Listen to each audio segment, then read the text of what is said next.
Band News.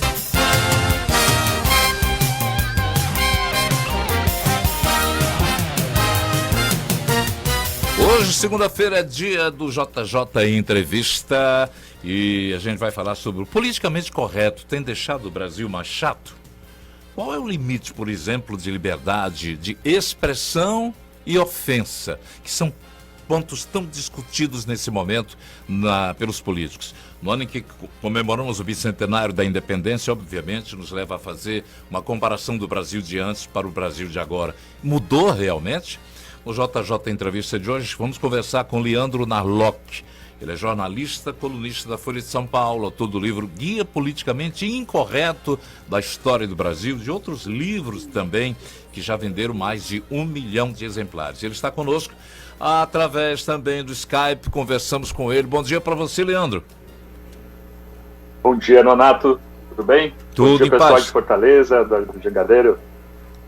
Obrigado pela atenção para a gente conversar aqui no horário do JJ, ao Jangadeiro.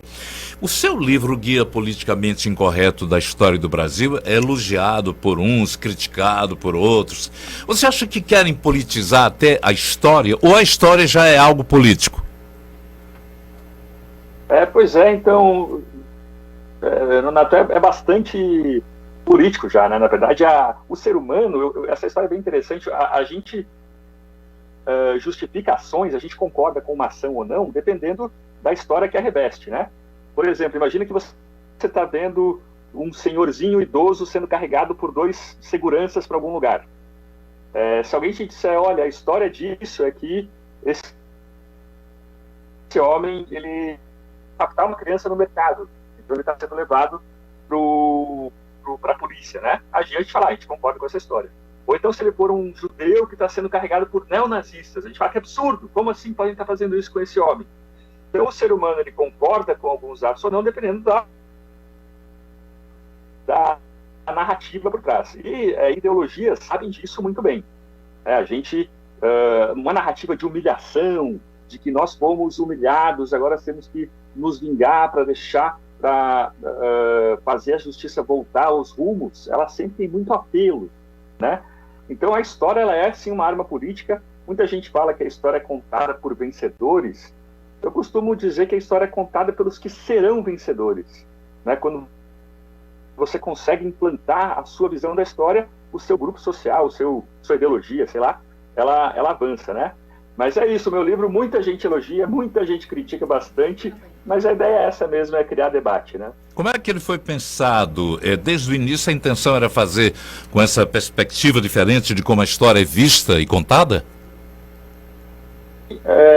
Exatamente. Eu trabalhei há muito tempo na Super Interessante, na revista, e daí naquela época estava muito na moda a história do Brasil, e eu percebi que aquilo que eu tinha aprendido na escola era muito chato, né? Muito militante, assim.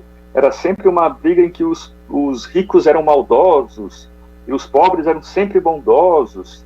Então aquilo estava muito esquemático, né? Muito marxista, assim, né? Uma coisa meio de luta de classes e tal. E daí, aos poucos, muito mais interessante, né? Muito mais divertida que uma luta do bem contra o mal e tal. E então o livro, ele tentou selecionar só coisas mais sobre isso. Os professores de história hoje na escola, parece que eles são inquisidores, né? Eles são promotores, ele tentando escrever uma peça de condenação contra uma pessoa ou outra, um grupo social ou outro. E daí tem muitos jornalistas, aí o Laurentino Gomes, o Eduardo Bueno, acho que, e eu também, que mostraram uma história mais gostosa, né? A gente tem direito de saborear a história do Brasil, de desfrutar do Brasil. Então tem ali casos bastante interessantes do Brasil, por exemplo, leis do Brasil. Vamos falar sobre o 7 de setembro, né? Podemos partir para esse assunto já? Uhum. Pode sim, vamos falar.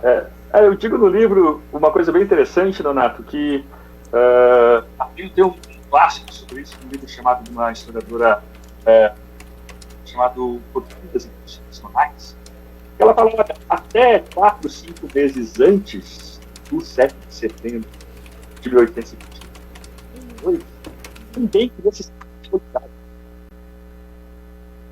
Até o José Bonifácio, o patrono da independência, o grande objetivo dele era fazer um reino comum com Portugal, né? Deixar o Brasil em pé de igualdade com Portugal, fazer uma sede do reino itinerante, meio aqui, meio lá, um imposto muito pequeno só para custear ali a corte e o exército, comum, e a ideia é continuar como parte do reino português, né? Mesmo grau de importância que Portugal, né? Ô, Leandro, Mas, nós estamos com um probleminha na emissão da live. Deixa eu dar um intervalinho bem rápido, ver se a gente conecta com mais qualidade, para que não se perca tão boa colocações que você faz aqui a respeito da história oficial. Me dá só um segundinho, o comercial é rápido, 2 minutinhos, então. Vamos lá. São 10 horas e 16 minutos, estamos de volta conversando com o Narlock. O Leandro Narlock é jornalista e autor do Guia Politicamente Incorreto da História, coautor também junto com o jornalista Duda Teixeira do Guia Politicamente Incorreto da América Latina, ambos na lista dos livros mais vendidos desde que eles foram lançados. E ele estava conversando aqui exatamente, fazendo uma reflexão em torno da história oficial da independência, que está completando 200 anos, não é isso, Leandro? Já estamos de volta. Oi. Pois é.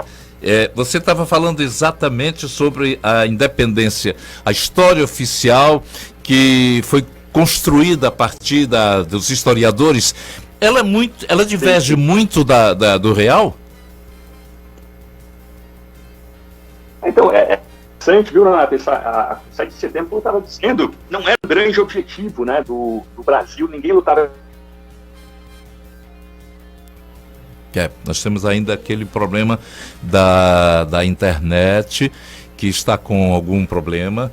Não é só o delay, não, é porque está faltando exatamente uma conexão melhor. Vê se a Jasmine, que é nossa editora de imagens, consegue realmente revitalizar o contato. A conversa está ótima porque a gente está uma semana já daqui da independência, 200 anos da independência, e o Leandro estava falando exatamente que não era propósito do Brasil colônia ficar independente de Portugal, é isso? Vamos lá.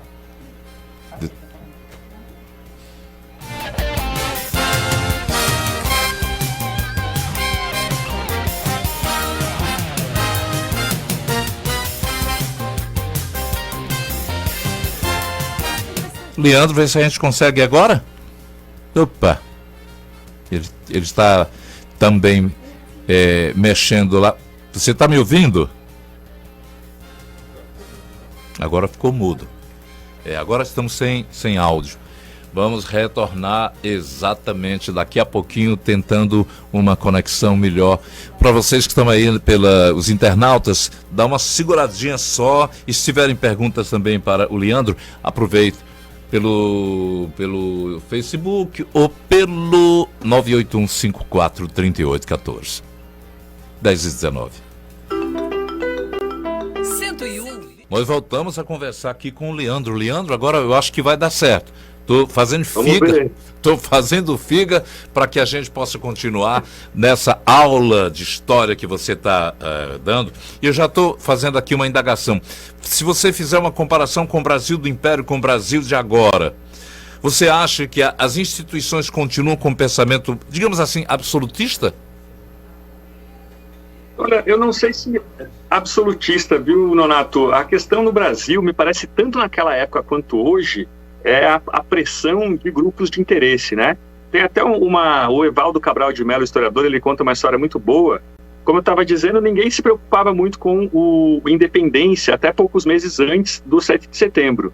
Mas aí quando Portugal ameaçou fechar cargos públicos no Brasil, né, as cortes portuguesas queriam fechar 2.000 cargos de empregos de funcionários públicos, daí, de repente, foi um caos. O pessoal falou, não, peraí, isso não pode acontecer, a gente precisa de independência. Então o FICO, né, mesmo o dia do FICO, surgiu nessa pressão. E então um problema das democracias, e para mim principalmente do Brasil, é essa pressão de grupos de interesse de minorias que conseguem impor os seus desejos sobre as maiorias. Então, por exemplo, às vezes você tem lá um fabricante de bicicletas, por exemplo, ou de carros, eles são 0,01% da população, mas eles têm um interesse concentrado em aumentar a barreira de importação, barreira alfandegária, para a gente poder comprar a bicicleta importada mais barata. E como eles têm esse interesse concentrado e o nosso é difuso, a gente tem muito mais coisas para se preocupar, eles conseguem impor o seu desejo com os deputados e tal, a despeito da vontade da maioria. Então isso é uma coisa que a gente vê acontecendo em toda a história. A gente pode explicar muito o Brasil por essa caça a privilégios, né? De pequenos grupos organizados, de funcionários públicos, de fabricantes nacionais e tudo isso. Então, para mim, isso é uma característica que se mantém no Brasil. Interessante, porque dá margem a que a gente verifique a história por um outro ângulo, que nas salas de aula, que nos livros antigos da história, Souto-Maior, que a gente sempre quando fala do meu tempo, eu tenho 70 anos, então li história através das obras do Souto-Maior, e que eu achava muito, sabe, muito encaixotadinhas, muito formaisinhas.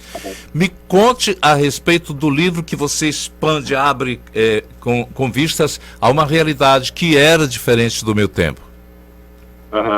Vamos lá. Pois é, então, antigamente tinha aquela ideia da história do Brasil meio oficialesca, né? Então tudo eram grandes feitos militares. Depois veio uma tendência oposta, né, de mostrar a história como um show de horrores, né, só aconteceu humilhação e opressão e tal. E hoje em dia a gente tem uma visão um pouco mais equilibrada disso, né? A gente pode sim olhar para o passado e ver que tinha muita cooperação, muito comércio, muitas pessoas em que os dois lados participavam e os dois ganhavam. Claro que sem fechar os olhos aí para toda a crueldade de escravidão, isso tudo, né? Então eu começo o livro falando, por exemplo, de um problema que os jesuítas tinham. E os portugueses, eles queriam viver nas aldeias, com os índios. E os índios, quer dizer, tinha ali eles começavam a fumar. Você sabe que o verbo fumar, ele apareceu no português em 1580, né? Não existia cigarro, não existia. Quem levou o fumo para a Europa foi um colonizador português no Brasil, né? O Luiz Góes. Então, os jesuítas, eles criaram leis falando, olha, não pode índio para um lado, português para outro, não podemos deixar essas pessoas se relacionarem.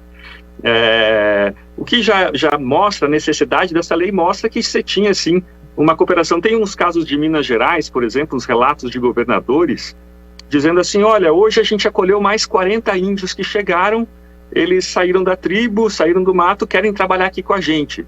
Daí passa uma semana, hoje a gente recebeu mais 60 índios que estão procurando emprego, querem participar da nossa sociedade.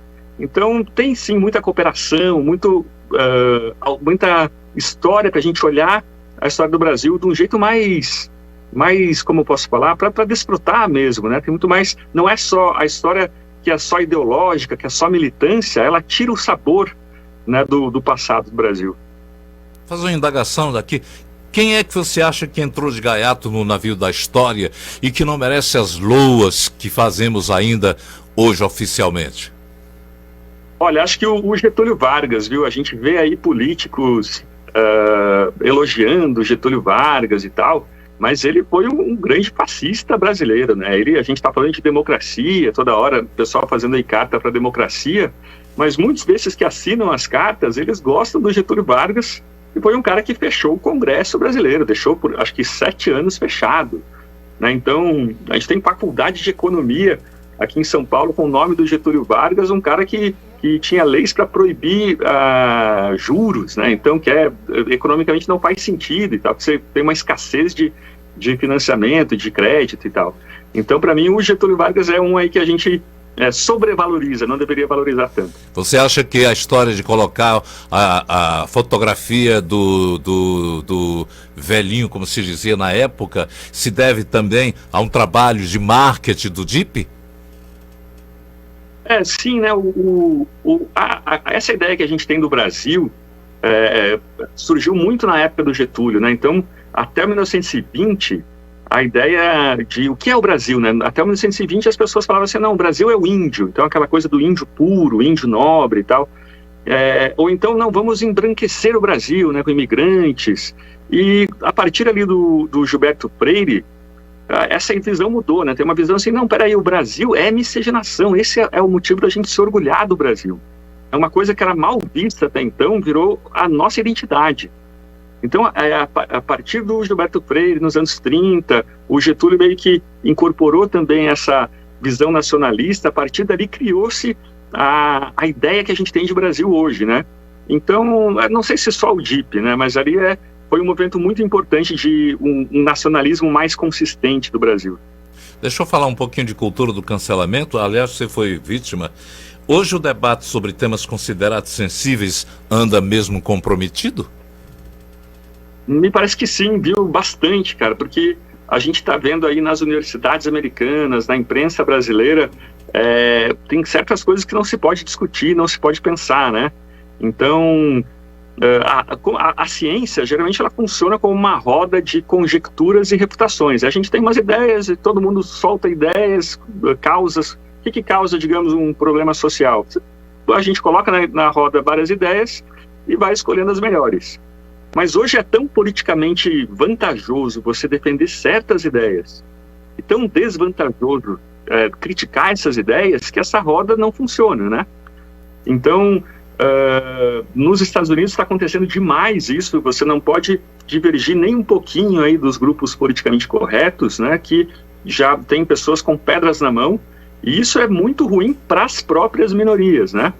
A gente não consegue discutir os temas e é uma pobreza intelectual muito grande, né? Eu lembro que quando eu estava em redação, 20 anos atrás, em Curitiba, muita gente temia aquela coisa de empresas, né? Digamos, por exemplo, que um repórter, ele chega com uma informação boa, manda para o editor dele do jornal, e o editor fala assim, olha, essa informação é boa, mas aquela empresa não vai gostar que você publique isso. Então, quer saber? Vamos botar isso na gaveta, né?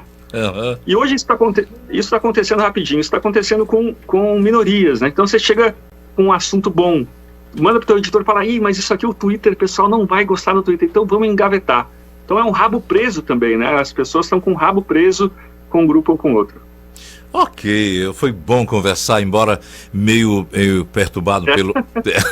mas devido à conexão que andava ruim, mas é sempre bom. Cite um site seu, onde o pessoal, seus leitores, podem segui-lo. Claro, o Instagram, né? Acho que é melhor hoje em dia tudo no Instagram, então @LNarlock, tanto no Instagram quanto no Twitter. Espero vocês lá. Ok. Grande abraço. Cada vez mais sucesso nessa sua visão bem plural, bem cósmica do mundo político que nos arrodeia, ou que arrodeamos a ele e muitas vezes nos deixamos levar pelo pensamento oficialesco. Um abraço. Abraço, gente. Obrigado. Até mais, Renato. 10h34 agora.